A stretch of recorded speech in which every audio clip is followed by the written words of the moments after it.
arıqlamaq üçün çox alıb istifadə edirlər. Bunu Esselamu Aleyküm əziz Baraka Çərçivə izləyiciləri. Sizə bugün yerli alaqanqal toxumunu göstərəcəm.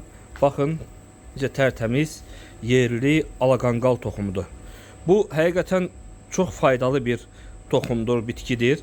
Bunun faydaları həddindən artıq çoxdur. Xüsusən də qaraciyər, öd üçün faydaları həqiqətən çoxdur. Bu xüsusən qaraciyəri qoyulmağa, fəaliyyətini dəstəkləməyə kömək eləyir. Eləcə də qaraciyəri zərərli maddələrdən təmizlənməsinə dəstək verir. Və həmçinin mədə-altı vəzinin bərpa gücünü artırmağa kömək eləyir.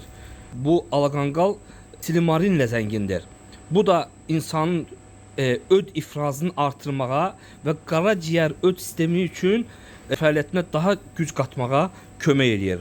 Arıqlamaq üçün çox alıb istifadə edirlər. Bunu üydürüb istifadə edirlər. Xüsusən də bunu biz burada mağazada üydürük. İstəyən olsa bizə yaxınlaşsın.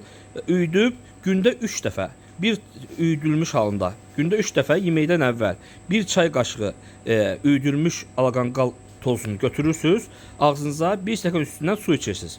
Və həmçinin onu içə bilməyənlər belə yağı da var. Alaqanqal yağı da var. Bundan da istifadə edə bilərlər. Çox faydalıdır. Həqiqətən bu xeyirli bitkilərdən olan ən gözəl bitkilərdən olan bitkidir. Gəlin alın.